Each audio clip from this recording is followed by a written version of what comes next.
नमस्कार मित्रांनो, स्वागत आहे तुमचं रॉयल ब्रेनमध्ये. मागील लेसन 1 मध्ये आपण अंतर्मनाचं स्वरूप समजून घेतलं. ते आपल्या विचारांना कसं प्रतिसाद देतं हे जाणून घेतलं. लेसन 2 मध्ये आपण शिकलो झोपण्यापूर्वी अंतर्मनाला दिलेल्या सूचनांची ताकद आणि योग्य शब्द व भावना कशा आयुष्य बदलू शकतात. आणि आज लेसन 3 मध्ये आपण जाणून घेणार आहोत अंतर्मनाची चमत्कार घडवणारी शक्ती.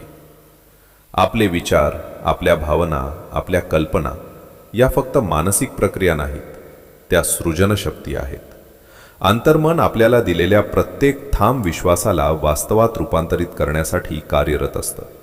तर चला आज आपण समजून घेऊया ही शक्ती नेमकी कशी काम करते आणि आपण तिला आपल्या यशासाठी कसं सक्रिय करू शकतो. तुमच्या अंतर्मनाची ताकद अमर्याद आहे. ती मोजता येत नाही, कारण तिची सीमा नाही. हीच शक्ती तुम्हाला प्रेरणा देते. हीच योग्य वेळी योग्य दिशा दाखवते. आठवणींचा अथांग साठा, अनुभवांची चित्र, कल्पनांची बीज हे सगळं अंतर्मनातच साठलेलं असतं. तुमच्या हृदयाचे ठोके, रक्ताभिसरण, श्वासोच्छ्वास, पचनक्रिया या सगळ्या प्रक्रिया अखंडपणे चालू असतात आणि त्यामागे कार्यरत असतं तुमचं अंतर्मन. तुम्ही खालेल्या अन्नाचं रूपांतर स्नायू, रक्त, हाडं आणि पेशींमध्ये कोण करतं? तुम्ही जागरूकपणे काही करत नाही तरीही शरीर आपोआप घडत राहतं. ही बुद्धिमत्ता मानवी आकलना पलीकडची आहे. अंतर्मन कधीच झोपत नाही. तुम्ही झोपता, पण तुमचं अंतर्मन जागं असतं. ते कधी विश्रांती घेत नाही. ते निरंतर कार्यरत असतं. जर तुम्हाला त्याच्या चमत्कारिक शक्तीचा अनुभव घ्यायचा असेल तर झोपण्यापूर्वी शांतपणे एक स्पष्ट इच्छा त्याच्यापुढे मांडा. फक्त इतकंच सांगा, ही गोष्ट मला साध्य करायची आहे. आणि मग विश्वास ठेवा, काही दिवसातच तुम्हाला जाणवेल तुमच्यात एक नवीन ऊर्जा जागृत झाली आहे. योग्य संधी, योग्य कल्पना, योग्य लोक तुमच्या आयुष्यात येऊ लागतील. सर्जनशीलतेचं उगमस्थान अंतर्मन ही एक खोल अथांग विहीर आहे, जिथून महान कलाकारांनी प्रेरणा घेतली. विल्यम शेक्सपियर यांनी मानवी स्वभावाचं इतकं सूक्ष्म आकलन केलं की त्यांच्या साहित्याला काळाची मर्यादा नाही.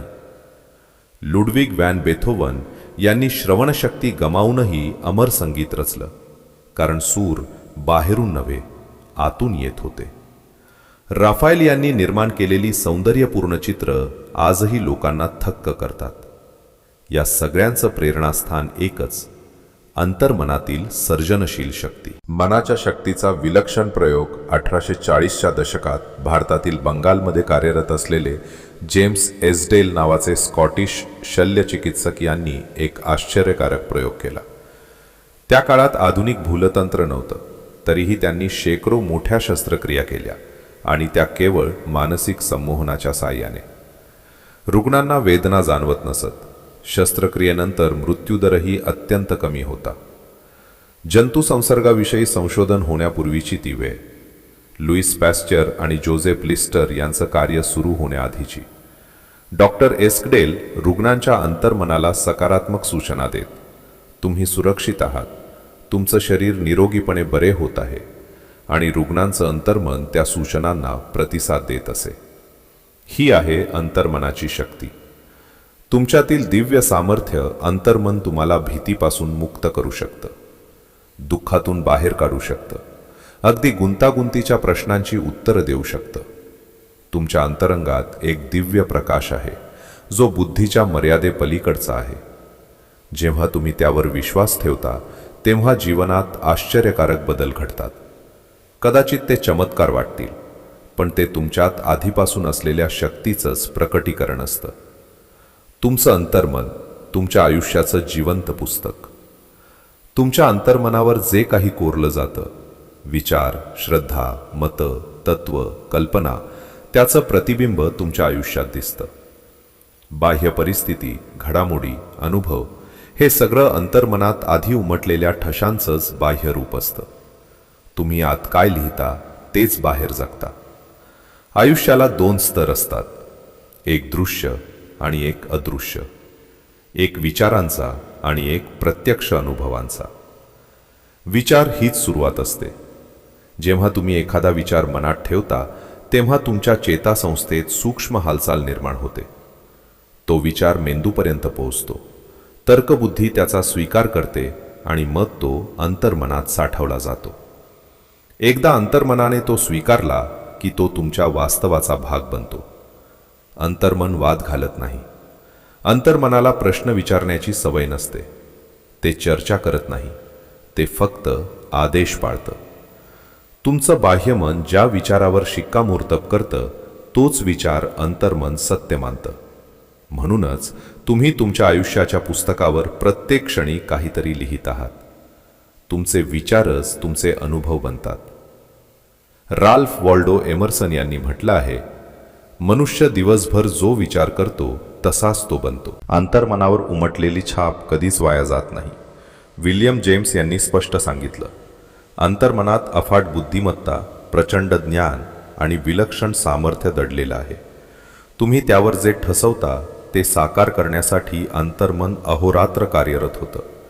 म्हणूनच अंतर्मनावर सकारात्मक, रचनात्मक आणि जीवनदायी विचार कोरणं अत्यंत आवश्यक आहे. बाह्य जग म्हणजे अंतर्गत आरसा. जगात इतकं दुःख आणि अस्थिरता का दिसते? कारण अनेकांना अंतर्मन कसं कार्य करतं हे माहीत नसतं. बाह्यमन आणि अंतर्मन यांच्यातील नातं समजलेलं नसतं. जेव्हा या दोघांमध्ये सुसंवाद असतो तेव्हा जीवनात आरोग्य, आनंद आणि शांतता असते. पण जेव्हा विसंवाद निर्माण होतो तेव्हा ताण, संघर्ष आणि आजार जन्म घेतात. प्राचीन परंपरेतील गूढ तत्वज्ञ हर्मेस त्रिस्मेजिस्तस यांनी एक गूढ वाक्य दिलं, जे आत आहे तेच बाहेर आहे, जे वर आहे तेच खाली आहे. याचाच अर्थ तुमच्या अंतर्मनात जे आहे तेच तुमच्या आयुष्यात प्रकट होतं. युगपुरुषांनी दिलेला तोच संदेश इतिहासातील अनेक महान व्यक्तींनी हा नियम सांगितला. Moses, Jesus Christ, Gautama Buddha, Zoroaster, Lao Tzu सर्वांनी एकच सत्य मांडलं, तुम्ही जे मानता तेच वास्तव बनतं. स्वर्ग म्हणजे तुमचं अंतर्मन, पृथ्वी म्हणजे तुमचं बाह्य जीवन. जे अंतर्मनात तेच आयुष्यात. विसंवाद म्हणजे अपयश. अनेकदा अपयशाचं मूळ कारण बाहेर नसतं, ते आत आणि बाहेर यांच्यातील ताळमेळ नसण्यात असतं. जर आत भीती आहे आणि बाहेर यशाची अपेक्षा आहे तर संघर्ष निर्माण होतो. जर आत कमीपणाची भावना आहे आणि बाहेर सन्मान हवा आहे तर ताण निर्माण होतो. हा विसंवाद शरीरावरही परिणाम करतो. नकारात्मक विचार, राग, मत्सर, भीती, द्वेष या भावनांच्या रूपात विष तयार करतात. ते शरीरात शिरतात आणि कधी ताणतणाव, कधी हृदयरोग, कधी दीर्घकालीन चिंता यांच्या स्वरूपात व्यक्त होतात. स्वतःबद्दलची तुमची कल्पना तुमचं वास्तव. या क्षणी स्वतःबद्दल तुमच्या मनात कोणती भावना आहे? तुम्ही स्वतःला सक्षम मानता का की कमी लेखता? तुमचं शरीर, तुमची आर्थिक स्थिती, तुमचे नातेसंबंध, तुमचा सामाजिक दर्जा हे सगळं तुमच्या स्वतःबद्दलच्या गाभ्यातील कल्पनेचं प्रतिबिंब असतं. अंतर्मनावर पडलेली छाप जीवनाच्या प्रत्येक क्षेत्रात व्यक्त होते. स्वतःला जखमी करणं थांबवा.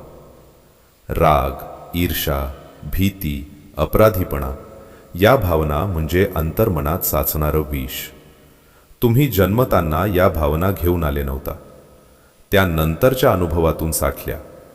पण जसं विष साचतं तसं ते काढून टाकणंही शक्य आहे. जीवनदायी विचारांनी अंतर्मनाचं पोषण करा. प्रेम, विश्वास, आत्मसन्मान, कृतज्ञता हे विचार पुन्हा पुन्हा मनात रुजवा. हळूहळू जुनी नकारात्मकता धुतली जाईल आणि तुमचं आयुष्य नवीन पान उघडेल. अंतर्मन घातक विचार रोग बरा करू शकतं. अंतर्मनाच्या उपचार शक्तीचा एक विलक्षण आणि विश्वासार्ह पुरावा म्हणजे वैयक्तिक अनुभव.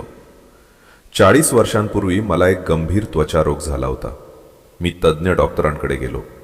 त्यांनी वैद्यकशास्त्रातील सर्वोत्कृष्ट उपचार केले. औषधं, तपासण्या, काळजी सगळं झालं. पण फरक पडत नव्हता. उलट दिवसेंदिवस आजार वाढतच होता. शरीर थकत होतं, मन निराश होत होतं. अशा वेळी माझी भेट एका धर्मगुरूंशी झाली. त्यांना मानसशास्त्राचं सखोल ज्ञान होतं. त्यांनी मला एका पवित्र स्तोत्राचा गूढ अर्थ समजावून सांगितला. त्याचा सारांश इतकाच, ज्या अंतर्मनाने तुमचं शरीर निर्माण केलं आहे तेच अंतर्मन त्या शरीराचं पुनर्निर्माणही करू शकतं. धर्मगुरूंनी त्यांच्या मनगटावरच्या घड्याळाकडे बोट दाखवलं आणि म्हणाले, हे घड्याळ बघ. ज्याने ते तयार केलं त्याच्या मनात त्याची स्पष्ट रचना होती. जर ते बंद पडलं तर त्याच्याकडे ते दुरुस्त करण्याची मूलभूत कल्पना आहे.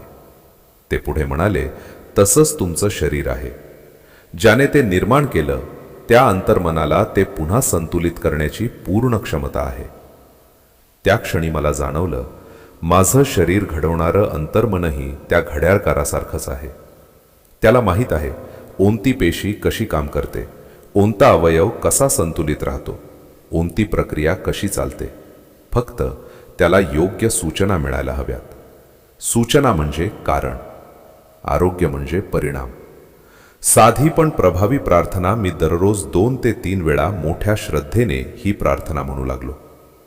माझं शरीर आणि त्यातील प्रत्येक अवयव अंतर्मनातील असीम बुद्धिमत्तेने निर्माण झाला आहे.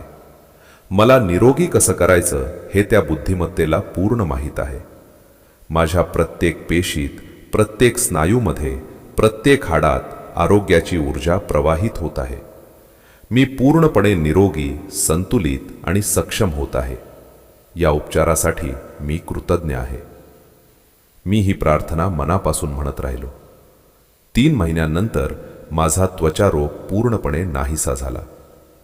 डॉक्टर आश्चर्यचकित झाले, पण मला आश्चर्य वाटलं नाही, कारण मला आता नियम समजला होता. मी अंतर्मनात आरोग्याची स्पष्ट रूपरेषा कोरली होती. त्यामुळे नकारात्मक कल्पना विरघळून गेली.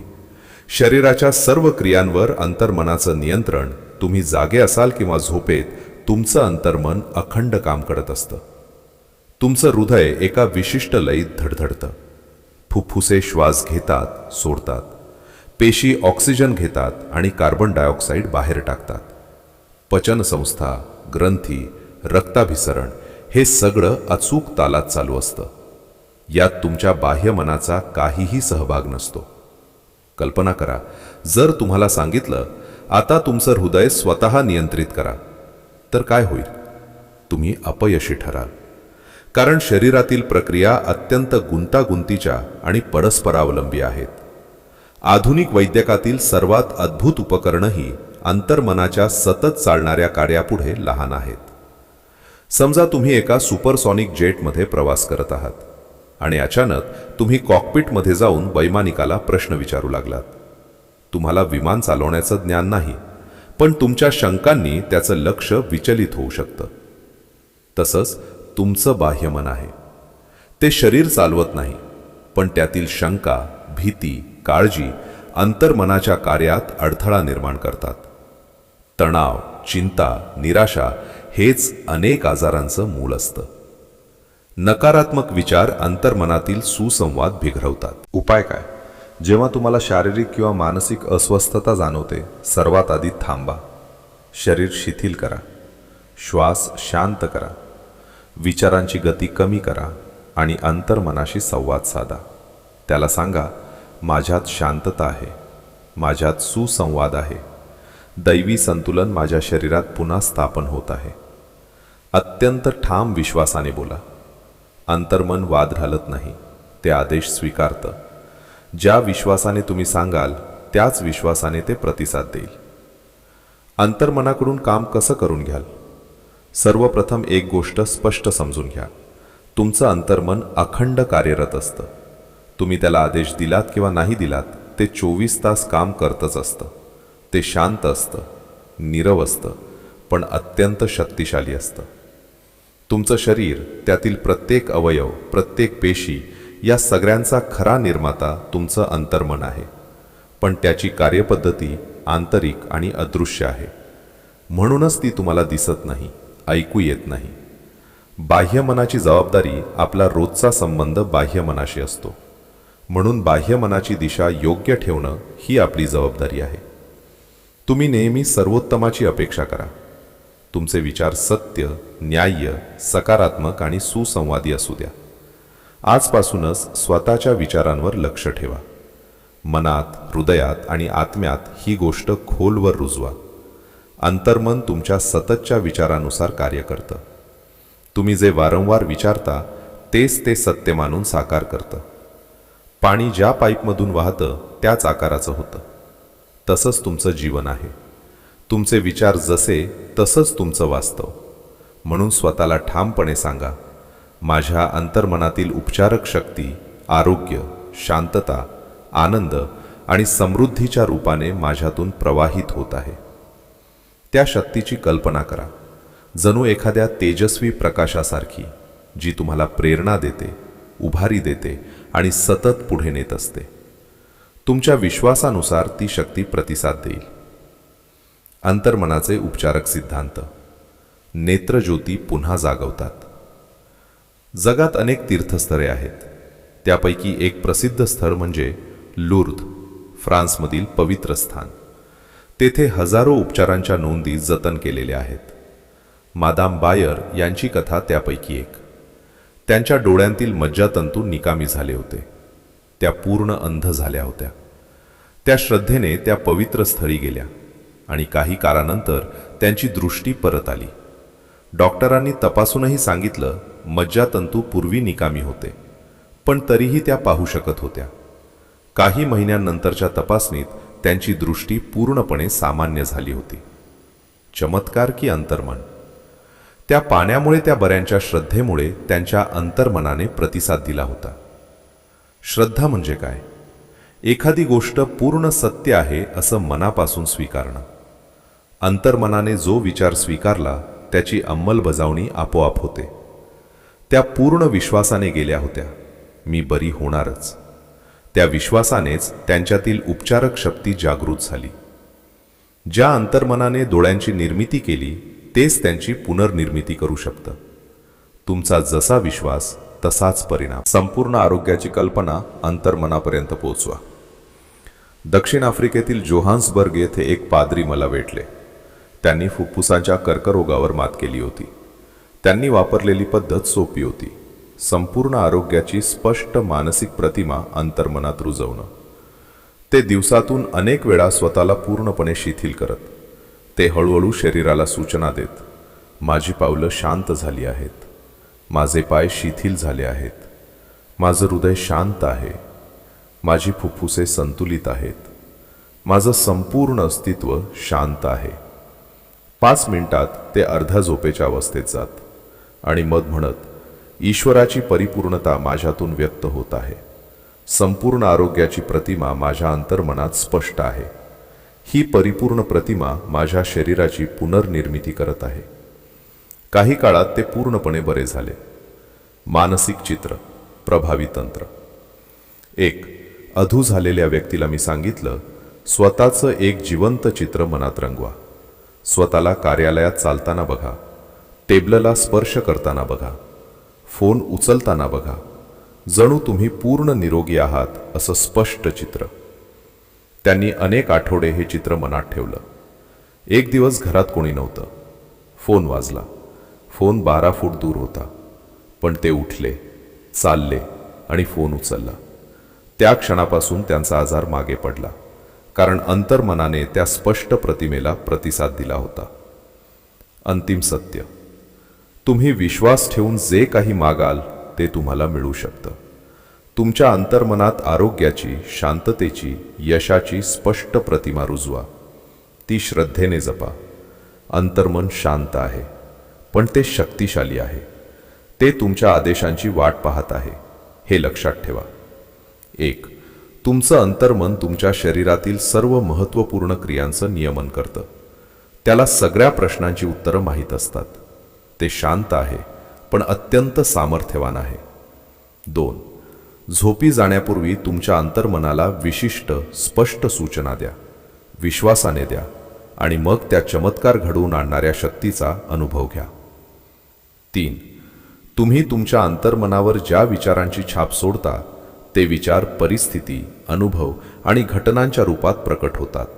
म्हणूनच तुमच्या मनात प्रवेश करणाऱ्या प्रत्येक कल्पनेवर सजगतेने लक्ष ठेवा. 4. क्रिया प्रतिक्रियाचा नियम सर्वव्यापी आहे. तुमचा विचार ही क्रिया आहे आणि त्या विचाराला अंतर्मनाने दिलेला प्रतिसाद ही प्रतिक्रिया आहे. म्हणून तुमच्या विचारांबाबत जागरूक राहा. 5.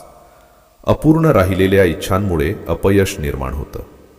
जर तुम्ही सतत समस्या आणि अडचणींचाच विचार करत राहिलात तर अंतर्मन तसाच प्रतिसाद देईल आणि नकळत तुम्ही स्वतःच्याच प्रगतीचा मार्ग रोखाल. 6.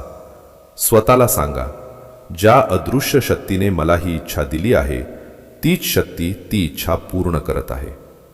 ही स्वयंसूचना तुमचे संघर्ष शांत करेल, आत्मविश्वास जागवेल. 7. चिंता, काळजी आणि भय हे तुमच्या हृदयाच्या, फुफ्फुसांच्या आणि इतर अवयवांच्या लयबद्ध कार्यात व्यत्यय आणतात. म्हणून अंतर्मनाला सकारात्मक, आरोग्यदायी आणि शांत विचारांनी पोषण द्या. शरीर आपोआप संतुलित होईल. 8. तुमच्या बाह्य मनाला नेहमी सर्वोत्तम अपेक्षांमध्ये गुंतवा. चांगलं घडेल यावर विश्वास ठेवा. मग अंतर्मन निष्ठेने तुमचे विचार साकार करेल. 9. तुमच्या समस्येच्या सुखद निराकरणाचं चित्र मनात उभं करा. पूर्णत्वाचा आनंद, रोमांच मनापासून अनुभवा. अंतर्मन त्या कल्पनेचा स्वीकार करेल आणि वास्तवात तसाच परिणाम घडवेल. लक्षात ठेवा, तुमचं अंतर्मन तुमच्यासाठी सतत कार्यरत आहे. तुम्ही त्याच्याशी जसं बोलता तसं तुमचं आयुष्य घडतं. विश्वास ठेवा आणि सुरुवात आजच करा. मित्रांनो, आज आपण पाहिलं, अंतर्मन ही केवळ संकल्पना नाही, ती एक जिवंत सृजनशील शक्ती आहे. ज्या विचारांवर तुम्ही विश्वास ठेवता, ज्या भावनांना तुम्ही ऊर्जा देता, त्या तुमचं भविष्य घडवतात. मागील लेसन 1 मध्ये आपण अंतर्मनाचं मूलभूत स्वरूप समजून घेतलं. लेसन 2 मध्ये आपण त्याला योग्य सूचना देण्याची कला शिकलो आणि आज लेसन 3 मध्ये त्या सूचनांची चमत्कारिक शक्ती अनुभवली. आता पुढील लेसन 4 मध्ये प्राचीन काळातले मानसिक उपचार या लेसनमध्ये आपण पाहणार आहोत. पूर्वीच्या काळात लोक मानसिक शक्तीचा उपयोग कसा करत होते. विश्वास, प्रार्थना आणि उपचार पद्धती यामागील वैज्ञानिक तत्व काय होतं आणि त्या प्राचीन ज्ञानातून आपण आज काय शिकू शकतो. जर तुम्हाला हा प्रवास आवडत असेल तर व्हिडिओ लाईक करा, शेअर करा आणि रॉयल ब्रेनला सबस्क्राईब करायला विसरू नका. तर भेटूया लेसन 4 मध्ये. तोपर्यंत तुमच्या अंतर्मनावर विश्वास ठेवा, कारण तुमच्यातच चमत्कार दडलेला आहे. धन्यवाद.